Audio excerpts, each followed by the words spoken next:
کوئی تغیر اور نہ شیرے میں کوئی بو یا بدمزگی پیدا ہوئی ہے۔ آپ نے یہ بھی دیکھا کہ اب بھی آپ کے سر اور داڑھی کے بال کالے ہیں، آپ کی عمر وہی 40 برس ہے۔ آپ حیران ہو کر سوچ و بچار میں پڑے ہوئے تھے، آپ پر وہی اتری۔ اللہ تعالیٰ نے آپ سے دریافت فرمایا، اے عزیر، آپ کتنے دنوں تک یہاں رہے؟ تو آپ نے یہ خیال کر کے کہ میں صبح کے وقت سویا تھا اور اب عصر کا وقت ہو گیا ہے، یہ جواب دیا کہ میں دن بھر یا دن بھر سے کچھ کم سوتا رہا۔ تو اللہ تعالیٰ نے فرمایا کہ نہیں اے عزیر، تم پورے 100 برس یہاں ٹھہرے رہے۔ اب تم ہماری قدرت کا نظارہ کرنے کے لیے ذرا اپنے گدھے کو دیکھو کہ اس کی ہڈیاں گل سڑ کر بکھر چکی ہیں، اور اپنے کھانے پینے کی چیزوں پر نظر ڈالو کہ ان میں کوئی خرابی اور بگاڑ پیدا نہیں ہوا۔ پھر ارشاد فرمایا کہ اے عزیر، اب تم دیکھو کس طرح ہم ان ہڈیوں کو اٹھا کر ان پر گوشت پوشت چڑھا کر اس گدھے کو زندہ کرتے ہیں۔ چنانچہ حضرت عزیر علیہ السلام نے دیکھا کہ اچانک بکھری ہوئی ہڈیوں میں حرکت پیدا ہوئی اور ایک دم تمام ہڈیاں جمع ہو کر اپنے اپنے جوڑ سے مل کر گدھے کا ڈھانچہ بن گیا، اور لمحہ بھر میں اس ڈھانچے پر گوشت پوست بھی چڑھ گیا اور گدھا زندہ ہو کر اپنی بولی بولنے لگا۔ یہ دیکھ کر حضرت عزیر علیہ السلام نے بلند آواز سے یہ کہا کہ عالمہ ان اللہ علی کل شیء قدیر، یعنی میں یقین اور ایمان رکھتا ہوں کہ اللہ تعالیٰ ہر چیز پر قدرت والا ہے۔ اس کے بعد حضرت عزیر علیہ السلام شہر کا دورہ فرماتے ہوئے اس جگہ پہنچ گئے جہاں 100 برس پہلے آپ کا مکان تھا۔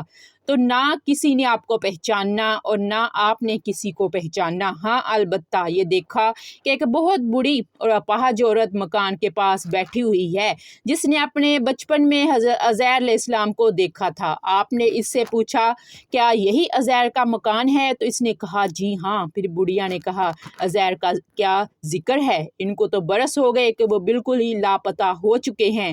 یہ کہہ کر بڑھیا رونے لگی تو آپ نے فرمایا اے بڑھیا، مجھ کو اللہ تعالیٰ نے 100 برس مردہ رکھا، پھر مجھ کو زندہ فرما دیا ہے اور میں اپنے گھر آ گیا ہوں۔ تو بڑھیا نے کہا حضرت عزیر تو ایسے باکمال تھے کہ ان کی ہر دعا مقبول ہوتی تھی۔ اگر آپ واقعی حضرت عزیر ہیں تو میرے لیے دعا کر دیجئے کہ میری آنکھوں میں روشنی آ جائے اور میرا فالج اچھا ہو جائے۔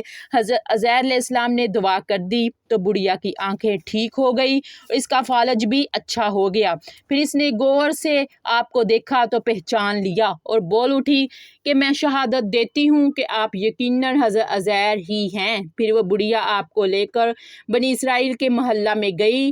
اتفاق سے وہ سب لوگ ایک مجلس میں جمع تھے اور اسی مجلس میں آپ کا لڑکا بھی موجود تھا جو کہ 118 برس کا ہو چکا تھا۔ آپ کے چند پوتے بھی تھے جو سب بوڑھے ہو چکے تھے۔ بڑھیا نے مجلس میں شہادت دی اور اعلان کیا کہ اے لوگو، بلا شبہ یہ حضرت عزیر ہی ہیں، مگر کسی نے بھی بڑھیا کی بات کو صحیح نہیں مانا۔ اتنے میں ان کے لڑکے نے کہا کہ میرے باپ کے دونوں کندھوں کے درمیان ایک کالے رنگ کا مسح تھا جو چاند کی شکل کا تھا۔ چنانچہ آپ نے اپنا کرتا اتار کر دکھایا تو وہ مسح موجود تھا۔ پھر لوگوں نے کہا کہ حضرت عزیر کو تو توریت زبانی یاد تھی، اگر اب آپ حضرت عزیر ہیں تو زبانی توریت پڑھ کر سنائیں۔ آپ نے بغیر کسی جھجک کے فوراً پوری توریت پڑھ کر سنا دی۔ بخت نصر بادشاہ نے بیت المقدس کو تباہ کرتے وقت 40,000 توریت کے عالموں کو چن چن کر قتل کر دیا تھا اور توریت کی کوئی جلد بھی اس نے زمین پر باقی نہیں چھوڑی تھی۔ اب یہ سوال پیدا ہوا کہ حضرت عزیر نے توریت صحیح پڑھی ہے یا نہیں؟ تو ایک آدمی نے کہا میں نے اپنے باپ سے سنا ہے کہ جس دن ہم لوگوں کو بخت نصر نے گرفتار کیا تھا اس دن ایک ویرانے میں ایک انگور کی بیل کے جڑ میں توریت کی ایک جلد دفن کر دی گئی تھی۔ اگر تم لوگ میرے دادا کے انگور کی جگہ کی نشاندہی کر دو تو میں توریت کی ایک جلد برآمد کر دوں گا اور اس وقت پتہ چل جائے گا کہ حضرت عزیر نے جو توریت پڑھی ہے وہ صحیح ہے یا نہیں۔ چنانچہ لوگوں نے تلاش کر کے اور زمین کھود کر توریت کی جلد نکال لی تو وہ حرف بہ حرف حضرت عزیر کی زبانی یاد کی ہوئی توریت کے مطابق تھی۔ یہ عجیب و غریب اور حیرت انگیز ماجرا دیکھ کر سب لوگوں نے ایک زبان ہو کر یہ کہنا شروع کر دیا کہ بے شک حضرت عزیر یہی ہیں اور یقیناً یہ خدا کے بیٹے ہیں۔ چنانچہ اسی دن سے یہ غلط اور مشرکانہ عقیدہ یہودیوں میں پھیل گیا کہ معاذ اللہ عزیر خدا کے بیٹے ہیں۔ چنانچہ آج تک دنیا بھر کے یہودی اس باطل عقیدے پر جمے ہوئے ہیں کہ حضرت عزیر خدا کے بیٹے ہیں۔